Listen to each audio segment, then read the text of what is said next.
Que era isso aqui, ó, porque na verdade é uma notícia, mas não é, né? A Xbox tinha planos para hardware focado em cloud gaming. Isso é uma coisa que acho que o mercado já especulava bastante a esse respeito, mas aí eles conseguiram ter acesso a alguns documentos que de fato revelaram que o projeto existiu e que o projeto foi cancelado. Na época, por que ele foi cancelado? Porque eles não conseguiram chegar com esse hardware a uma estrutura de custos que permitisse ele ser vendido a menos de $100, ou pelo menos ali na casa dos $100. E aí eles teriam que botar dinheiro para subsidiar o hardware. O que, aliás, ô Lucas, é muito comum, sempre foi muito comum na indústria de videogames. Só que na indústria, no formato atual, o camarada subsidiava o hardware e depois vendia o software, né? Vendia os games. E a Microsoft não está necessariamente indo nesse caminho, né? Ela pode até subsidiar o hardware, mas depois ela vende a assinatura, não vende necessariamente o jogo. E eu acho que essa conta não está fazendo tanto sentido assim. E eles, ali no mais, estão com aquela política do Xbox Everywhere. Quer dizer, tem tantos outros aparelhos compatíveis que possivelmente perdeu-se a necessidade ali de ter um hardware específico só para o cloud gaming. E por fim, o Lucas, para a gente terminar essas notinhas rápidas, que a gente ainda tem bastante coisa para comentar, e a gente certamente vai voltar em alguns desses tópicos aqui. Nos últimos 15 dias, estourou lá nos Estados Unidos uma batalha judicial que promete ser uma batalha judicial gigante. Esse é só, vamos dizer assim, o primeiro ato, que é isso aqui, ó. Guerra dos selos musicais contra empresas de IA. Né? Basicamente, hoje você tem as gravadoras contra duas empresas de inteligência artificial. Uma se chama Suno e a outra se chama Udio. E elas estão sendo acusadas de violar direitos autorais, porque, obviamente, treinam os seus sistemas dentro de uma base musical, dentro de um catálogo musical existente. Então, o processo está sendo movido pela Sony Music, pela Universal Music e pela Warner, que estão processando essas duas empresas. Essas duas ferramentas, tanto Suno quanto Udio, são ferramentas de IA generativa que você pode, a partir de um prompt, gerar música supostamente nova, o Lucas. Agora, aí eu recomendo que a galera que puder escutar, episódio da semana passada do Hard Fork, que é o podcast lá do The New York Times, e do The Verge, do The Vergecast, que é o podcast da galera do The Verge. Porque tem um episódio onde eles falam sobre isso e dão alguns exemplos, o Lucas. E a coisa é cretina demais. Eu não sei se na música a gente consegue fazer esse paralelo, porque os caras pedem para criar músicas e saem músicas extremamente similares, com alguns hits que existem. Então, assim, é como se fosse uma versão cover mal feita de uma música muito famosa. Assim, é um negócio de louco. E é óbvio, né? As empresas não dizem, elas mantêm sigilo onde elas treinaram os seus sistemas de inteligência generativa, mas com alguns prompts você consegue perceber muito bem de onde saiu a inspiração.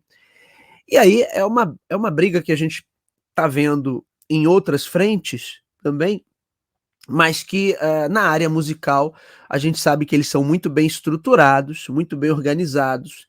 Quem voltar aí no tempo, umas 2 décadas, vai lembrar da briga da indústria da música contra o Napster, que foi a primeira plataforma ali de troca de arquivos MP3. Eu baixei muita música no Napster, o Lucas.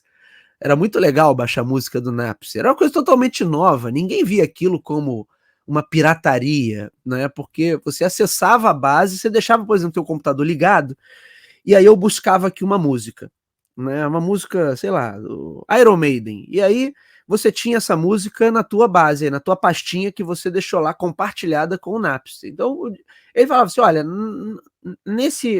nessa base de dados aqui tem a música que você quer. Então eu começava a baixar a música do teu computador para o meu computador. E era uma coisa muito louca que naquela época a conexão era muito mais lenta, né? Então às vezes levava horas, o Lucas, baixando uma simples música. E se nesse meio do caminho caísse a minha conexão, ou você fosse aí, desligasse o computador, putz, já era, né? Aí muitas vezes quando ele recomeçava o download, começava de uma outra base. E às vezes vinha uma outra gravação, com uma qualidade diferente, com um nível de volume ali diferente. Era um negócio muito louco. Sem falar que às vezes a faixa estava nomeada, mas era outro arquivo, era outra música. Que às vezes a galera usava também para trollar os outros, ou passar um vírusinho, né? Então, tinha essas coisas da internet raiz ali dos anos 90, o Lucas.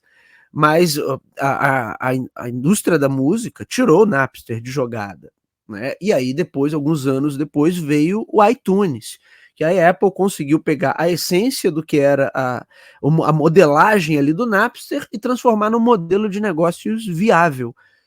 Então, a indústria da música tem muita força e eles são muito organizados, o que não necessariamente acontece em outros setores. E aí acho que vai vir uma briga feia por aí. E acho que é muito justo, Lucas, pelo que eu vi, pelo que a gente tem acompanhado de inteligência artificial, e a gente vai voltar a falar sobre isso também, sobre uso de dados hoje aqui no programa, né? Mas o que a gente tem visto sobre inteligência artificial é assim, um uso indiscriminado de dados de terceiros para remixar aquilo ali e gerar novos outputs, por assim dizer. Só que na área da música, a coisa fica bastante escancarada. E, obviamente, essa galera defende o interesse dos todos os principais artistas aí do mundo. E acho que é justo, né, que o cara não tenha a obra dele, ou então a inteligência artificial simula a voz. Então os caras fizeram, sei lá, o Fred Mercury cantando uma música da Ivete Sangalo. Sabe, pô, sabe, é a voz do cara, né? Acho que esse negócio de inteligência artificial é igual. Lembra aquele comercial que teve da Volkswagen aqui no Brasil? Acho que foi ano passado, no início desse ano, que era com quem? Com a Elis Regina, não foi isso? Que fizeram a Elis Regina reviver ali com inteligência artificial? Eu acho que foi com ela. Né? E era um comercial, assim, belíssimo. É óbvio que é uma baita homenagem, assim. Mas a única pessoa que não foi consultada para saber se ela queria participar de um comercial da Volkswagen é a própria Elis Regina, né?